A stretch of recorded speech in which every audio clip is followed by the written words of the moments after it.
गांव का रईस और उसका घमंड। एक सुंदर और खुशहाल गांव में अहमद नाम का एक बड़ा जमींदार रहता था। अहमद के पास अल्लाह का दिया सब कुछ था। लहलहाते खेत, आलीशान हवेली, वफादार नौकर और सेहतमंद परिवार। लेकिन अहमद की एक बहुत बुरी आदत थी। वो कभी भी अपनी नेमतों के लिए शुक्रगुजार नहीं होता था। उसे हमेशा यही लगता था कि उसके पास जो कुछ भी है वो उसकी अपनी मेहनत और अक्ल का नतीजा है। वो अक्सर कहता, ये सब मेरी काबिलियत है, खुदा का इसमें क्या लेना देना। मैंने दिन रात पसीना बहाया है, तब जाकर ये मुकाम पाया है। एक फ़कीर की दुआ और अहमद की बेरुखी। एक दोपहर, जब अहमद अपनी हवेली के बरामदे में बैठकर कीमती कालीन पर आराम कर रहा था, एक बूढ़ा फ़कीर उसके दरवाजे पर आया। फ़कीर बहुत थका हुआ और भूखा लग रहा था। उसने बड़े अदब से कहा, बेटा, खुदा ने तुम्हें बहुत नवाजा है। उस पाक जात के नाम पर इस भूखे को 2 रोटी खिला दो, वो तुम्हें और देगा। अहमद को ये सुनकर गुस्सा आ गया। उसने चिल्लाकर कहा, ए बूढ़े, यहां मुफ्त की रोटियां नहीं बंटती। खुदा ने मुझे नहीं, मैंने खुद को नवाजा है। जाओ यहां से, और आइंदा अपनी किस्मत का रोना मेरे सामने मत रोना।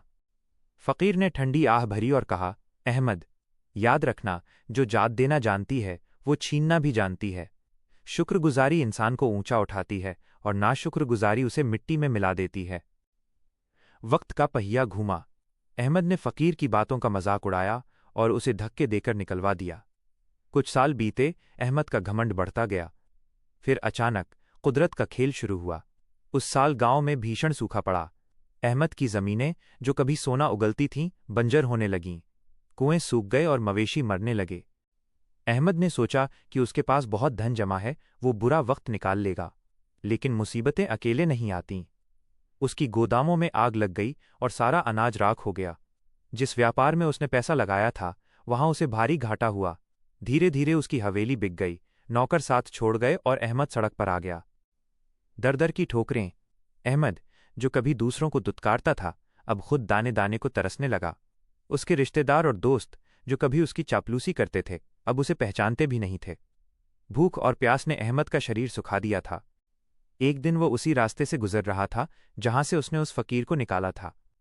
उसे अपनी पुरानी हवेली दिखी, जहां अब कोई और रहता था। भूख से बेहाल होकर वह उसी दरवाजे पर गिर पड़ा। संयोग से वहां वही बूढ़ा फकीर बैठा था, जो अब गांव के एक छोटे से मदरसे में बच्चों को पढ़ाता था। एहसास जुर्म और माफ़ी। फकीर ने अहमद को पहचान लिया।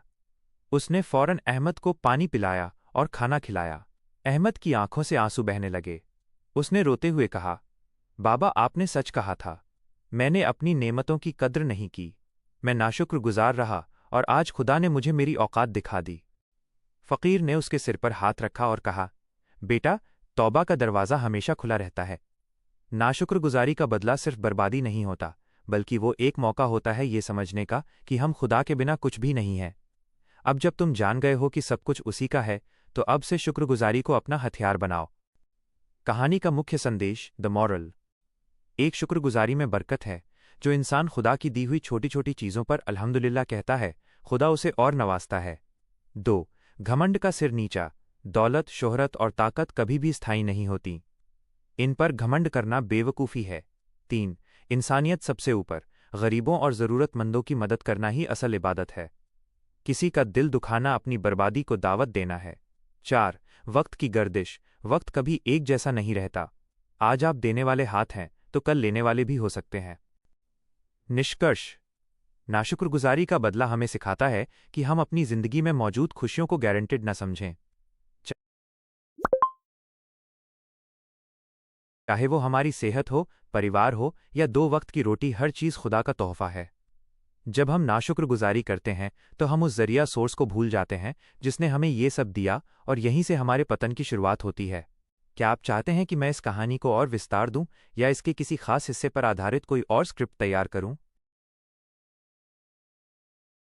नाशुक्रगुजारी का बदला की इस कहानी को विस्तार देते हुए हम अहमद के जीवन के उतार चढ़ाव, उसके अहंकार की पराकाष्ठा और उसके पतन के मार्मिक दृश्यों को गहराई से समझेंगे। नाशुक्रगुजारी का बदला, एक विस्तृत बोध कथा। वैभव और अहंकार की शुरुआत नूरपुर गांव के बीचों बीच बनी वो विशाल हवेली अहमद की थी। अहमद के पास सैकड़ों एकड़ जमीन थी, हजारों मवेशी थे और उसका कारोबार दूर दराज के शहरों तक फैला था। लेकिन जैसे जैसे अहमद की तिजोरी भरती गई, उसका दिल छोटा होता गया। वो भूल गया कि एक समय उसका परिवार भी साधारण जीवन जीता था। अब उसे लगता था कि सूरज भी उसकी इजाज़त से निकलता है। वो अपने नौकरों को इंसान नहीं, मशीन समझता था। अगर किसी मजदूर से ज़रा सी गलती हो जाती या कोई बीमार होने के कारण काम पर ना आता तो अहमद उसकी मजदूरी काट लेता और उसे जलील करता।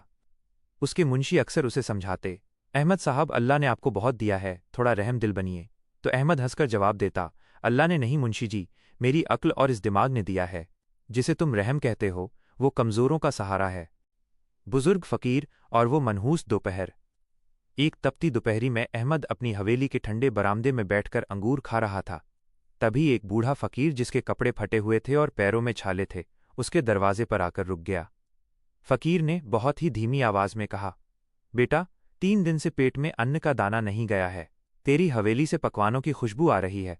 खुदा के वास्ते इस मुसाफिर को थोड़ा सा झूठा ही दे दे। अहमद ने घृणा से उसे देखा और कहा, ये भिखारी यहां मक्खियों की तरह क्यों भिनभिनाते रहते हैं? जाओ यहां से, मेरी हवेली की रौनक खराब कर रहे हो। काम क्यों नहीं करते?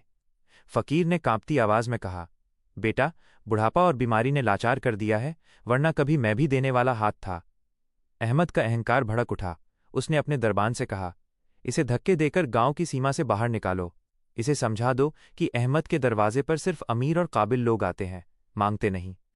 जाते जाते उस फ़कीर की आंखों में आंसू थे। उसने बस इतना कहा, अहमद, याद रखना कि आसमान वाला जब देता है तो हिसाब नहीं मांगता, लेकिन जब वो छीनता है तो मोहलत नहीं देता। तबाही का मंजर। अगले 2 सालों तक अहमद का गुरूर 7वें आसमान पर रहा, लेकिन फिर कुदरत ने करवट बदली। आसमान से आग बरसने लगी। लगातार 3 सालों तक नूरपुर में बारिश की एक बूंद नहीं गिरी। कुएं पाताल में चले गए। गांव के छोटे किसान तो तबाह हुए ही, लेकिन अहमद का नुकसान सबसे बड़ा था। उसके बाग सूख कर लकड़ियां बन गए। तभी एक रात बिजली कड़कने के बजाय सूखे बादलों से एक ऐसी चिंगारी गिरी कि अहमद के अनाज के गोदामों में आग लग गई। वो अनाज जिसे उसने ऊंचे दामों पर बेचने के लिए रोक रखा था, वो उसकी आंखों के सामने राख का ढेर बन गया। अगले ही महीने खबर आई कि समुद्री व्यापार में उसके 3 जहाज डूब गए हैं। अहमद कर्ज के जाल में फंस गया। जिस बैंक और साहूकारों से उसने कर्ज लिया था, उन्होंने उसकी हवेली कुर्क कर ली। एक सुबह ऐसी आई जब अहमद, उसकी पत्नी और बच्चे सिर्फ तन के कपड़ों में उस हवेली से बाहर खड़े थे जिसे उसने अपनी जन्नत समझा था। बेबसी का सफ़र। अब अहमद की असली परीक्षा शुरू हुई। वो शहर की गलियों में काम मांगने गया, लेकिन उसे पहचानने वाले उसे ताने देते, अरे, ये तो वही शहंशाह अहमद हैं जो ज़मीन पर पैर नहीं रखते थे। कोई उसे काम देने को तैयार नहीं था। भूख ने उसके बच्चों के चेहरे सुखा दिए। एक दिन अहमद को अपनी पत्नी के गहने बेचने पड़े ताकि वो एक वक्त की रोटी खिला सके। धीरे धीरे वो भी खत्म हो गया। उसे अब एहसास हुआ कि जब वो दूसरों को भूखा सुलाता था तो उन पर क्या गुजरती होगी। वो अब फटे हाल सड़कों पर घूमता और वही बातें सोचता जो उस फ़कीर ने कही थीं। वो पुरानी हवेली और वही फ़कीर। एक दिन भटकते भटकते अहमद वापस अपने पुराने गांव नूरपुर पहुंचा। वो इतना बदल चुका था कि कोई उसे पहचान नहीं पा रहा था। वह अपनी पुरानी हवेली के सामने खड़ा होकर रोने लगा। अब उस हवेली में गांव का एक नेकदिल डॉक्टर रहता था, जिसने उसे अस्पताल और मुसाफिर खाना बना दिया था। अहमद भूख के मारे निढाल होकर जमीन पर गिर पड़ा। तभी एक हाथ ने उसे सहारा दिया। वो वही बूढ़ा फ़कीर था जिसे उसने सालों पहले धक्के देकर निकाला था। फ़कीर अब उस मुसाफिरखाने की देखरेख करता था। फ़कीर ने उसे पानी पिलाया और कहा, मुसाफिर, तुम बहुत परेशान लगते हो। आओ, यहाँ सबके लिए खाना और छत है। अहमद ने फ़कीर के पैर पकड़ लिए और फूट फूट कर रोने लगा। बाबा, मुझे पहचानिए, मैं वही बदनसीब अहमद हूँ जिसने आपको दुत्कारा था। मेरी नाशुक्रगुजारी ने मुझे कहीं का नहीं छोड़ा। फ़कीर की आंखों में भी नमी आ गई। उसने अहमद को गले लगाया और कहा, बेटा, इंसान की सबसे बड़ी भूल ये है कि वो मैं को खुदा समझ बैठता है। दौलत और सेहत एक अमानत हैं, मालिक नहीं। खुदा ने तुम्हें आज इसलिए सड़क पर लाया ताकि तुम इंसान की कद्र सीख सको। एक नई शुरुआत। अहमद को उस दिन जीवन का सबसे बड़ा सबक मिला। फ़कीर की सिफारिश पर उसे उसी मुसाफिरखाने में एक छोटा सा काम मिल गया। अब अहमद बदल चुका था। वो आने जाने वाले हर मुसाफिर की सेवा करता, हर निवाले पर खुदा का शुक्र अदा करता। उसे अब समझ आ गया था कि सुकून आलीशान बिस्तर में नहीं, बल्कि शुक्रगुजार दिल में होता है। धीरे धीरे उसकी मेहनत और ईमानदारी से उसकी स्थिति सुधरने लगी, लेकिन अब उसके पास जो कुछ भी आता, वो उसका एक हिस्सा गरीबों में बांट देता। अब वो गांव का सबसे अमीर आदमी तो नहीं था, लेकिन सबसे अमीर दिल वाला इंसान बन चुका था।